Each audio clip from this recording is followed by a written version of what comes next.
네, 마사화산내과 김토봉입니다. 오늘은 카디오마이패스의 총론 그 작년 ESG 가이드라인 나온 걸 가지고 간단히 개운이가 알아야 될 것들 정리를 해봤습니다. 또 추가로 강론에서는 다 하진 않고 HCMP에 대해서 조금 몇 가지 말씀드려 보겠습니다. 참고사항은 아까 말씀드렸듯이 2023년에 ESG 가이드라인이 카디오마이패스에 관련된 게 나왔거든요. 요거 관련해서 가을인가 나왔을 텐데 요거 관련해서 정리를 해봤고요. 그 외에 뭐 토론토 대학에서 그 강의가 잘 되어 있는 유튜브 채널을 좀 참고했습니다.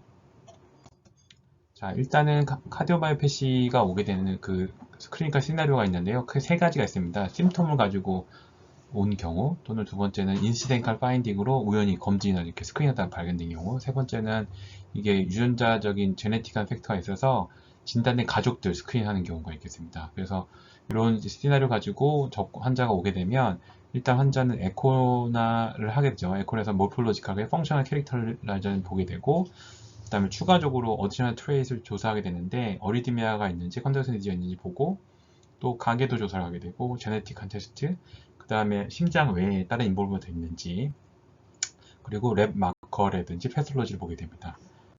그래서 페노타입을 또 보게 되면 요것을 페노타입은 이게 카디악 MR을 찍은 걸 본 거거든요. 그래서 HCM에 보이는 모폴로지가 있고, DCM 보이는 경우, 그 다음에 넌다일레트 LV 카디오마이패시 보이는 경우, 어리드모제닉 RV 카디오마이패시, 그 다음에 리스티브 카디오마이패시, 이렇게 요런 페노타입이 있고요. 그 다음에 요거를 스페시픽하게 6번을 보면 페노타입 스페이스 매니지먼트가 이렇게 되는데, 요거 앞서서 이제 제너럴 매니지먼트는 다 비슷하거든요.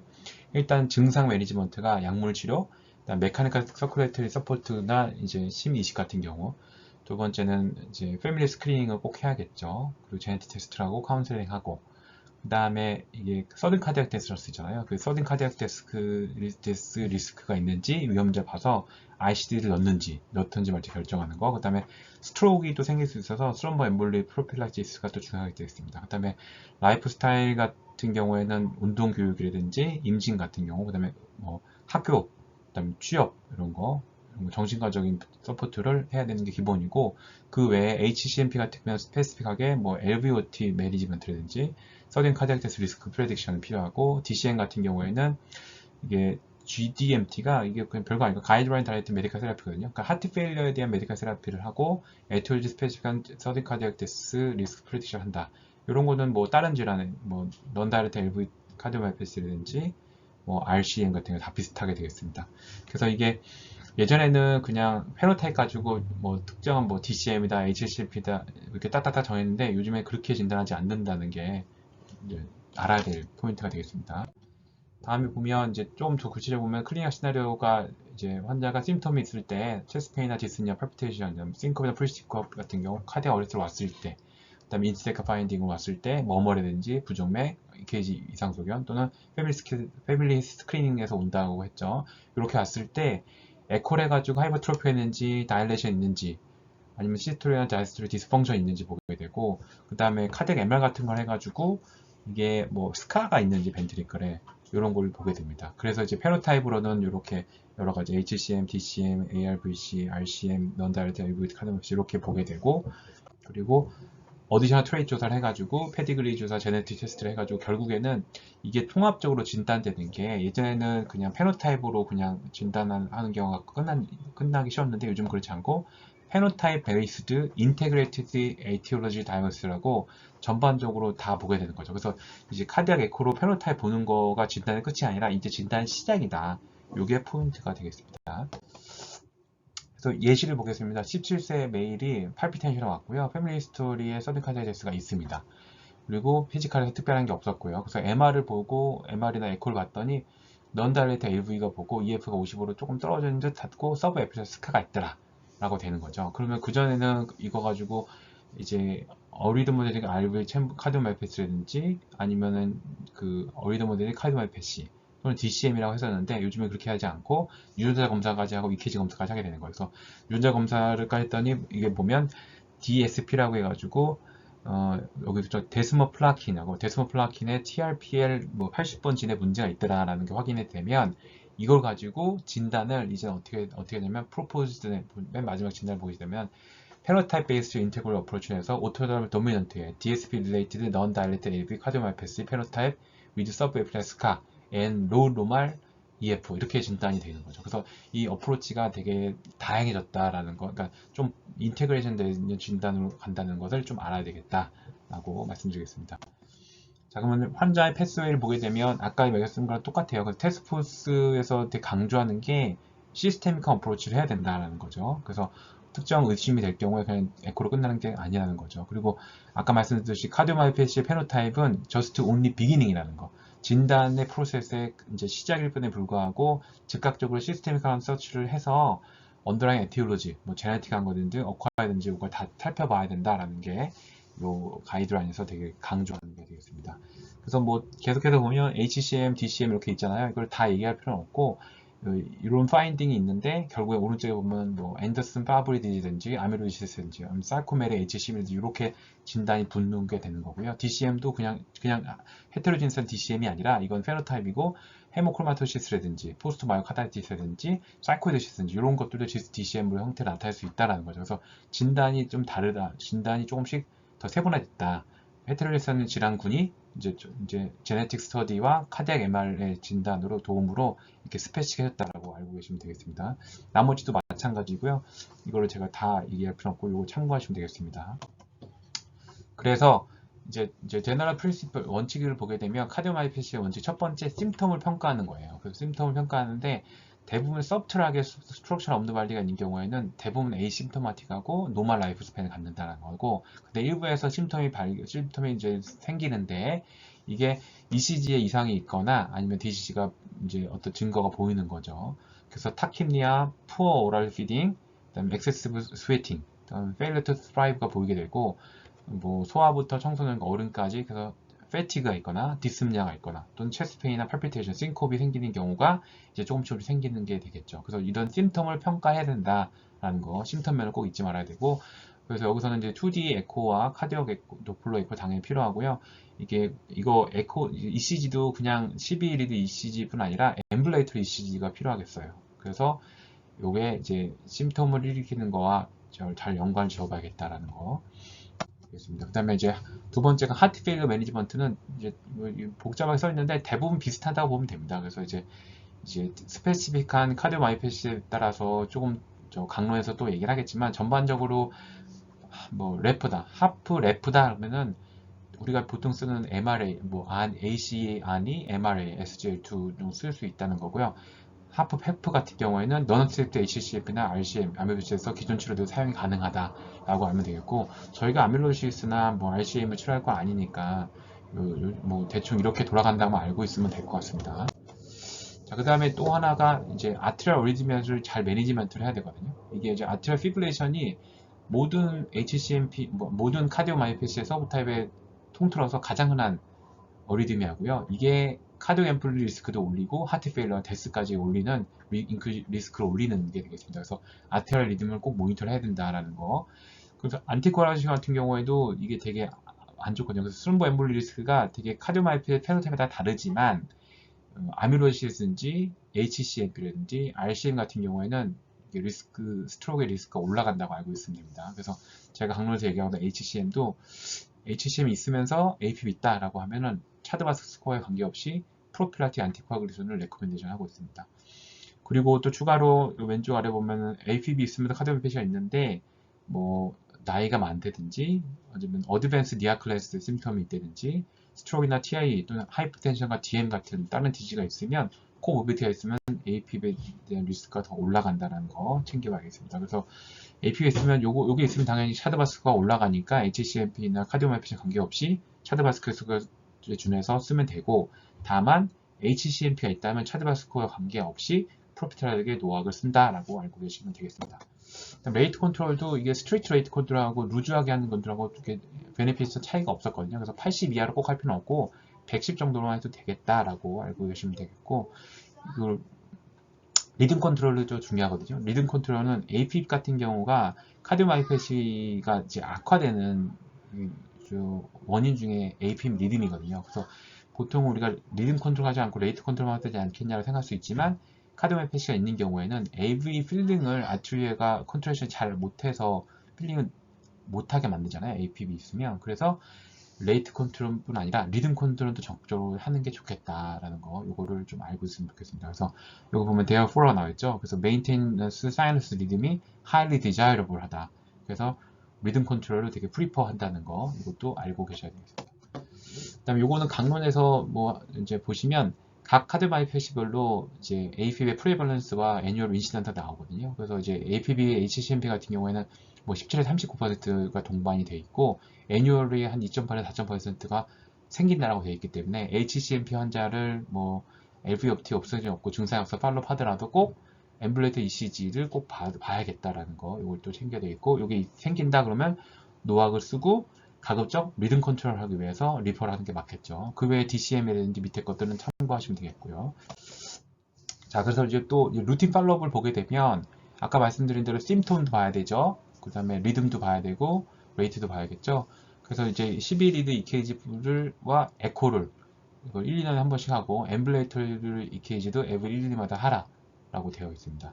그리고 패밀리 스크린 같은 경우에도 퍼스트 디글리 릴레이티브는 꼭 해봐야 됩니다. ECG하고 카디악 MRI나 에코를 꼭 봐서 이게 이제 유전적이 있기 때문에 오토조미넌트가 이걸 꼭 챙겨라 하고 HC 카디오바이패스 진단되면 꼭 챙겨야 되겠습니다.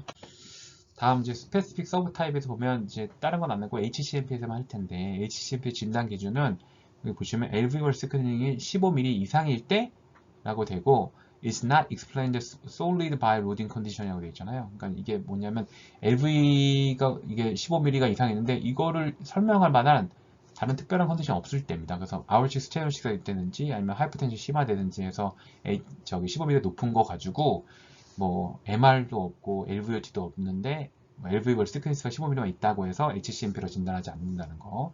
그리고 13에서 13mm가 높은 경우에도 HCMP를 진단할 수 있는데 이때는 패밀리 히스토리나 제네틱 파인딩이 있거나 할 때는 13mm만 넘어도 HCMP를 진단할 수 있다는 거 알고 있으면 되겠습니다. 그리고 LVOT를 아이덴티티하는 게 되게 중요한데 우리가 2D 에코를 할 때 발사바 매뉴얼을 꼭 하게 되어 있습니다. 그래서 시팅과 세미퍼 스파인이라든지 아니면 스탠딩에서 꼭 발사바 매뉴얼에서 프로보케이션 해서 LVOT 생기는지 꼭 봐라 라는 거. 그 다음에 LVOT 프레시그랜트가 50이 넘어가면 이건 대개는 이제 서지칼이라든지 인베이시 프레시가 필요하다고 알고 계시면 되겠습니다.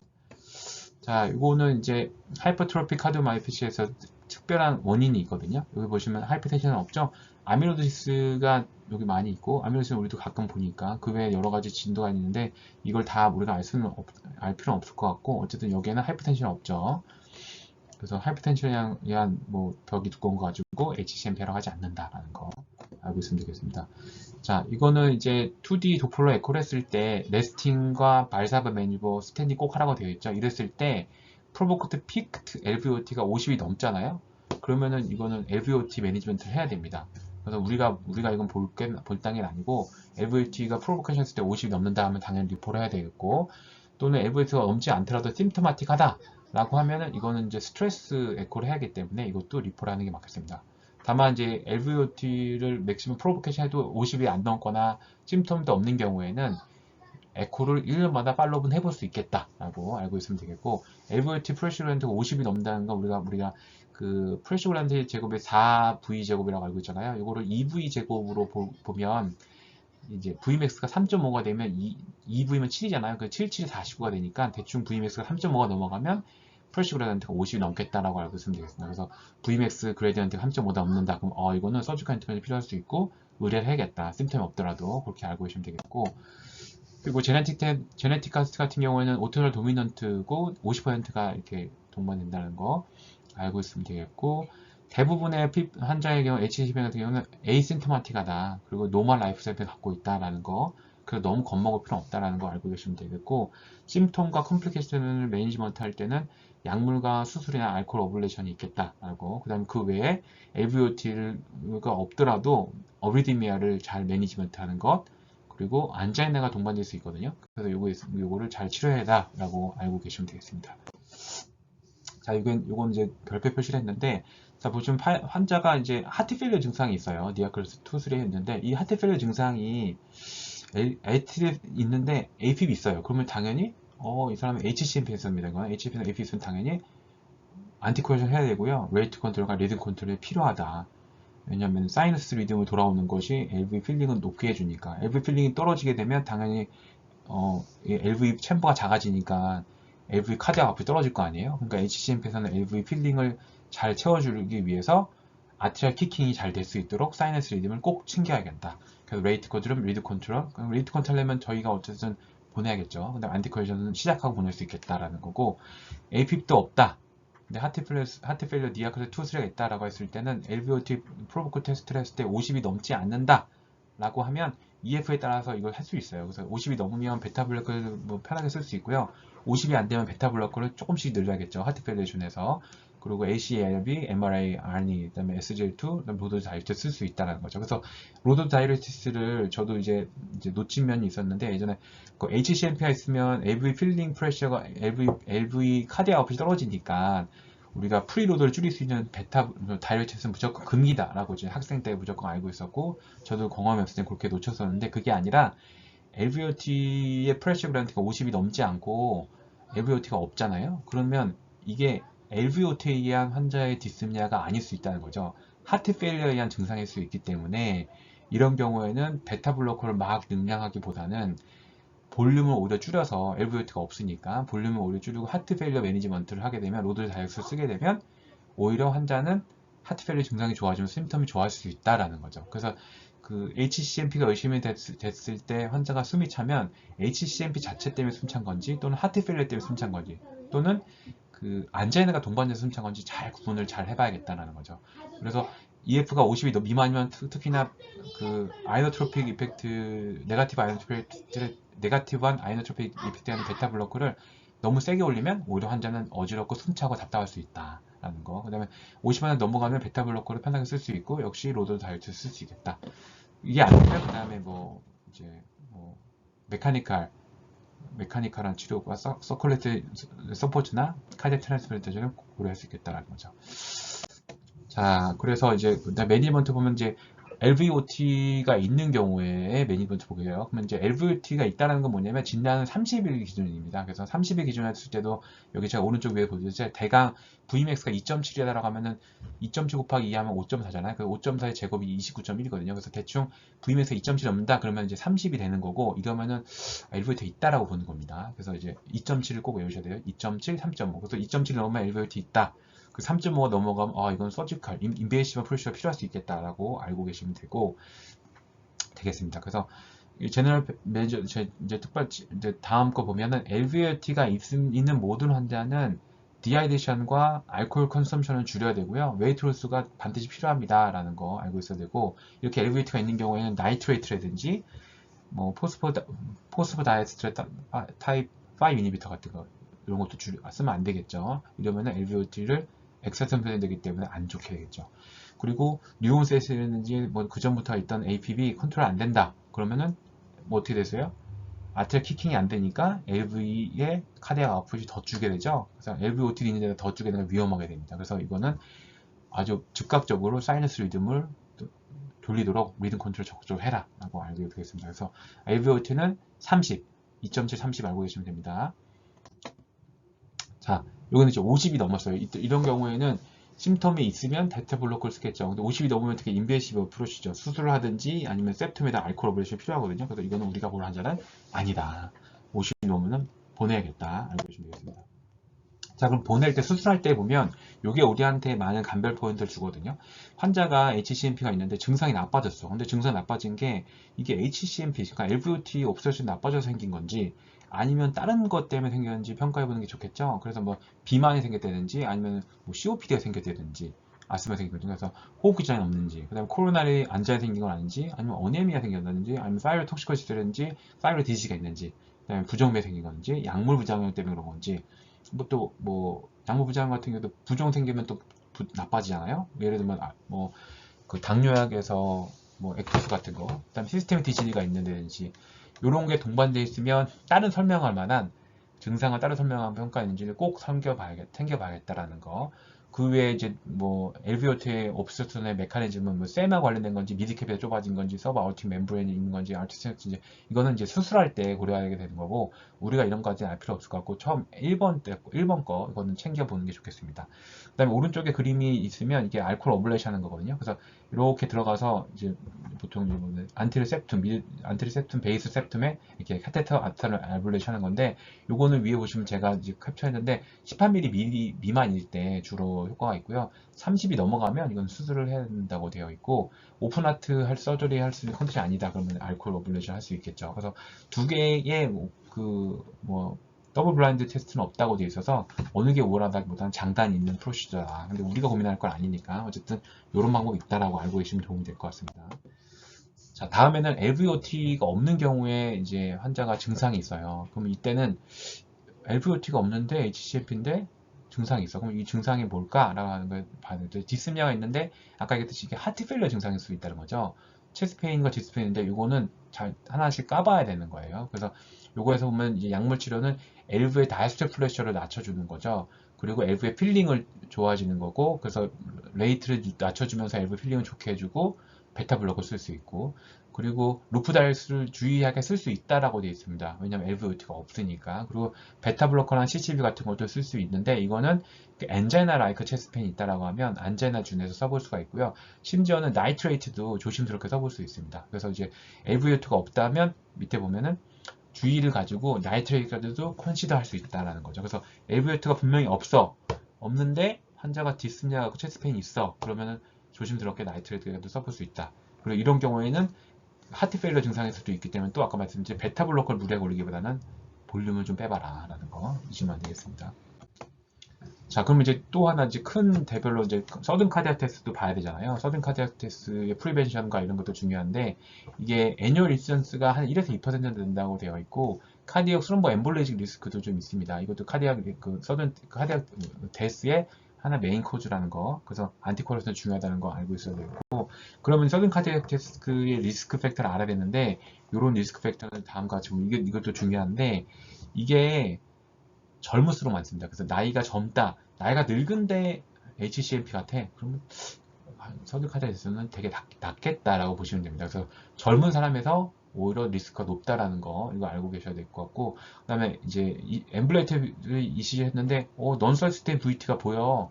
이거는 되게 서든 카디악 테스트를 예측할 수 있는 중요한 인자다라는 거. 요거 그래서 우리가 HCMP가 있는 환자들은 이거를 엠블레이터리 24시간 20일 꼭 보라는 거 챙겨야겠습니다. 그리고 넌선스트 VNT의 듀레이션이라든지 프리퀀시는 뭐 이렇게 영향을 미치지 않는다고 했어요. 그러니까 유무가 중요하지 양이라든지 빈도는 중요하지 않다라는 거. 그리고 또 이게 운동 후에 보시면 운동 후에 즉각적으로 나타나는 NSVT가 있다. 그럼 이거 되게 드문데 이게 있으면 되게 하이 리스크라고 하면 됩니다. 그래서 이게 보인다라고 하면 NSVT가 있는데 양이나 빈도 관계없는데 운동 후에 생겼다. ECG 우리가 홀터 24시간 ECG 봤을 때 그러면 이거는 바로 보내서 ICD를 넣어야겠죠. 그리고 맥시멀 세컨이가 30mm 넘었다. 그럼 아까도 얘기했죠. 알코올 어블레이션 안 된다고 했잖아요. 일단 수술을 해야기 때문에 좀 보내야 되고 이것도 리스크 팩터다. 그다음에 가족력이 있었다. 이것도 되게 유용하죠. 그리고 얼마 전에 제 환자도 뭐 아버지 그다음에 고모, 작은 아버지가 다 서든 카디악 데스가 쓰러진 상태에서 이분은 유전자 검사를 하면서 의뢰를 한 상태입니다. 그다음에 6개월 새에 에피소드에 싱코비 있었다는 것도 리스크 팩터고요. 그다음에 LA 다이아미터도 되게 중요한데 LA 다이아미터가 크면 이게 AP의 리스크 팩터가 되기 때문에 서든 카디악 데스의 위험자가 될 수 있겠다. 이거는 강력하지 않지만 파서블 리스크 팩터가 되겠습니다. 그다음에 LVOT가 있는 것도 당연히 안 좋겠죠. 그래서 시그니피컨트 LVOT가 있다. 이것도 서든 카디악 리스크 팩터가 되겠습니다. 그래서 요거는 꼭 알아야겠습니다. 그래서 이런 경우에는 ICD도 고려해야겠죠. 그래서 이제 정리를 하면 카디오마이패스의 진단의 개념의 변화를 이해했으면 되겠습니다. 그래서 그전에는 페노타입 에코로 했는데 그게 아니라 페노타입으로는 이제 시작이고 페노타입이 결정되면 유전자 검사 등이 필요해 위해서 리퍼가 필요하고 페노타입 인테그레이트 다이어그노시스를 한다. 그리고 우리가 이제 특히 베이설 안테리어 septum이 두꺼운 경우가 하이퍼텐시브 체인지가 많거든요. 그래서 요것과 시그모드 타입의 HCMP 구분을 신경 쓰면 좋겠고 그 다음에 치료는 하트 페일러 준에서 치료하면 되겠고 LVOT 30, 50을 잘 기억했으면 좋겠습니다. 그래서 요거는 제가 뒤에 에코 파트에서 잠깐 간략하겠습니다. 그 다음에 진단하고 나서 정기적으로 신경 써야 될 것은 증상이 발생하는지 잘 보고요. 흉통, 신부종, 어지럼, 부종, 신비대. 그 다음에 부정맥. APB나 넌스의 VTN인지 꼭 보고, 그래서 투에블 리케이지는 물론이고 24시간 이시를 1년마다 꼭 한번 해보자. 그리고 AP 발생하면 노화가 꼭 시작해야 된다는 거. 그리고 HCMP에서는 특히나 그 다음에 LVOT 발생 여부와 심기능 평가를 위해서 에코를 1에서 2년마다 꼭 해보는 게 안전하겠다라는 걸 꼭 기억했으면 좋겠습니다. 그 외에는 이제 추가로 심청파 보시는 분들을 위해서 참고를 위해서 제가 요거 미국 에코 학회에서 ASE에서 좀 몇 개 가져온 거거든요. 그래서 이 매절할 때 이게 하이퍼센시 체인지에서 잘 되는데 이게 RV 구조물 포함되면 안 된다는 거 알아야 되고, 그래서 검은 거에서 검은 걸로 판단한다는 거, 어떤 직각을 해야 된다는 거, 그러니까 오른쪽이 잘못된 건데 이게 하얀 걸 포함됐죠? 그래서 안 됐다. 그리고 직각도 아니죠? 그래서 잘못됐다는 거. 그다음에 포스트 월을 잴 때도 왼쪽 건 잘 된 거고 왼쪽 건 잘 된 거고 오른쪽 잘못된 거거든요. 오른쪽은 보면 LV의 코다를 포함했어요. 오른쪽은. 그래서 두껍게 재는 것서 잘못됐다라는 거. 검은 것만 재야 된다는 거. 그다음에 이것도 말씀드린 거 같아요. 아까 거랑 마찬가지인 거. 검은 건 포함된다는 거. 자, 이거는 RV 프리월 될 때 이건 바르게 추천된 겁니다. 그래서 검은 것만 쟀죠? 이게 바로 잰 거다라는 거. 그 외에 요거 넘어가고요. 이것도 하나 볼게요. 그러니까 HCMP 진단할 때 LV가 커질 수 있는 하이퍼트로피를 일으킬 수 있는 다른 코드, 대부분 우리가 놓치지 않을 때는 것은 아ortic 스테노시스라든지 아ortic 코악테이션이라든지 하이퍼텐션이 있을 때 요거는 HCMP라고 할 수 없다는 거 알고 있으면 되겠습니다. 그럼 됐고, 에코 보고, 그 다음에 요거는 우리가 참고 삼아 보면 되겠고, 지인이 뭐 이렇게 이상이 있는데, 요거 보시면 이제 HCP 이제 머슬 5가 어레이가 깨집니다. 그래서 이게 일률적이지 않고 패럴하지 않고 막 뒤순달쭉 하게 되는 이런 유전자 변화에 의한 머슬 변화를 보게 되죠. 자, 임상 양상은 요거 아까 말씀드린 거랑 비슷하고요. 요거 ECG만 좀 보여드리면 이건 대전형적인 HCMP ECG인데 보면 LVH가 되게 심하죠? 그리고 T 인버전을 보이게 되는 거가 있고요. 이것도 전형적인 HCMP 파인딩이고, 이것도 ECG, 이것도 전형적인 셉탈 HCMP의 ECG거든요. 우리가 Q웨이브, 셉탈 EKG가 할 때 오른쪽 위에 보시면 우리가 셉탈 Q웨이브가 넘버 2거든요. 사이너스 1번에서 생겼다가 2번에서 셉탈 Q로 갔다가 3번으로 이렇게 돌아가거든요. 그래서 2번으로 돌아오는 거기 때문에 V1 리드에서는 이 빨갛게 보이는 것이 R로 플러스가 보이지만 라테랄 리드에서는 2가 네가티브로 걸리잖아요. 그래서 이게 Q로 보이거든요. 5번, 6번에서는. 근데 이 셉탈 Q가 이 셉톰이 두꺼워져 있는 베이스 셉톰이 두꺼워져 있는 혈압 환자라든지 아니면 셉탈 HCMP 같은 경우에는 셉탈 Q가 커요. 그래서 이 케이스를 보게 되면 셉탈 Q가 크다는 것은 Q가 4mm 이상이거나 아래 3분의 1 이상의 깊이를 말하는 건데 5번하고 6번을 보면 Q가 상당히 깊죠. 그래서 이건 셉탈 Q가 깊네. 그러면 셉톰이 두껍구나라고 우리가 알아야 되고 이건 셉톰이 두꺼워 HCMP 수 있겠다 라고 아시면 되겠습니다. 뭐 플래그 사인 넘어가면 되겠고요. 이것도 좀 말씀드려야 되는데 우리가 타입이 있는데 페노타입이 우리 가장 흔한 게 리버스 교과서적인 게 이거거든요. 리버스 커브의 HCMP예요. 그래서 이거는 미드 캐비티가 조금 좁아가지고 베이스는 넓다가 미드 캐비티가 쫄록 좁고 APS 갔을 때 조금 넓어지는 리버스 커브 HCMP고, 이거는 대부분의 진 이상이 80% 가까이 있게 되고요. 그리고 가장 흔한 거는 이제 베이스 쪽에만 두꺼운 시그모드 타입이거든요. 이 경우에는 이제 하이퍼텐시 체인지하고 비슷해요. 그래서 우리가 놓치기 쉽고 착각하기 쉬운데, 요건 프록시멀만 두껍기 때문에 이렇게 들어오는 프록시멀만 두꺼운 상태가 되고 하이퍼텐시 체인지가 변화된다. 그래서 혈압이 있고 고령에서 베이스 안테리 sept만 두껍다라면 이거는 HCMP라고 하지 않고요.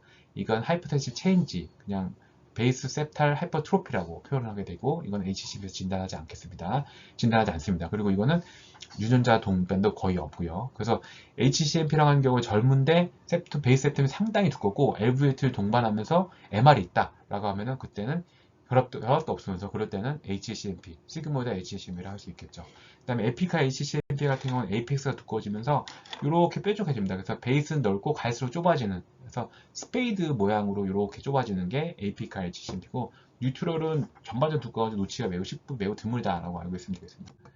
그래서 이걸 보면은 이건 베이스 셉텀이 두껍죠? 그래서 이건 셉타 시그모이드 타입이고요. 이거는 미드 캐피티가 두껍죠? 그래서 이건 리버스 커브겠고, 우리가 교과서적인 전형적인 HCMP가 되겠고, 요거 같은 경우는 리버스 커브죠. 미드가 좁잖아요. 그죠? 그리고 요거는 미드가 높은, 요거는 이제 에피칼인데 미드가 좁지만 끝에도 좁아지죠. 그래서 이게 베이스는 넓다가 끝으로 가서 계속 좁아지고 날카롭게 해서 스페이드 모양에서 건 에피칼이 되겠습니다. 자, 이제 하대학 MR을 보게 되면 1번은 시그 모델 타입이고 2번은 미드캡의 쪽은 리버스 타입이 되고 3번은 에이피칼 타입이 되겠습니다. 그래서 우리가 서브 타입을 알 필요는 없지만 이런 여러 모양이 있다라는 거 알고 계셨으면 좋겠습니다.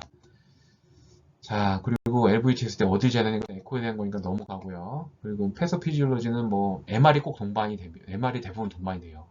그렇겠죠. 셈이 동반되고 다이스트 디스펑션도 있게 되고 그다음에 마이오카타 이스케미아도 두꺼워진가 하게 되고 안제드 같은 심텀이 나오게 되고 LV 오스트럼도 있다.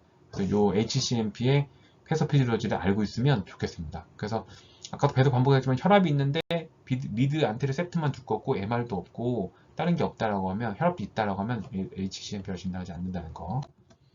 자, 그 다음에 MR도 추가로 얘기하면 MR이 뭐냐면 이게 셈을 설명하잖아요. 시스톨릭 타임 때 마이트럴 밸브 리플렛이 앞으로 꺾여서 아우틱 밸브, 아우틱 LVOT를 생기는 거, LV 아웃트랙을 막는 걸 말하죠. 요게 이제 파이브로스하고 스폰지 유사가 있는데 이게 흐물흐물해가지고 이게 제껴지는 거죠. 그래서 이게 마이트 밸브가 앞으로 당겨지면서 셈이 있고 LVOT 생긴다라는 거. 요건 동영상이 아니라서 좀 힘든데 어쨌든 이렇게 LVOT가 생기면서 이렇게 Z 플로우가 보이고 오른쪽은 Z 플로우가 보이고 그다음에 MR이 왼쪽에 있는 게 생기는 거죠. MR과 Z 플로우 LVOT가 보이는 거. 이게 전형적인 HCMP의 소감이 되겠습니다. 넘어가고 셈은 이렇게 되겠죠. 그다음에 LVOT는 2%가 되고 그다음에 MR이 컨타미네이션에서 될 때 좀 주의해야 되는데 먼저 시작되는 것이 MR이고 나중에 보는 게 LVOT라는 거. 왜냐면 이거 아이소베블리믹 컨트랙션이 생겨서 그런데 이거 보면 요거 알 수 있어요. 그래서 시스톨릭 때 우리가 시스톨이 생길 때 그 아우틱 밸브가 닫힌 상태고 마이트 밸브 닫히면서 시스톨이 확 생길 때 아우틱 밸브 열리기 전까지 이걸 아이소베블리믹 컨트랙션 하잖아요. 이때 마이트 밸브로 쭉 새니까 이때 MR이 먼저 나오게 되고요. 그 다음에 마이트 밸브 열리면서 LVOT 생기는 플로우가 LVOT가 되겠습니다. 그래서 이제 MR이 먼저고 아이소베블리믹 컨트랙션 이후에 LVOT가 있다라고 알고 계시면 되겠습니다. 뭐 요거는 이제 에코 하시는 분들이 참고할 거고요. 아까 말씀드린 거 이제 키 메시지가 이렇게 되겠습니다. 이상입니다.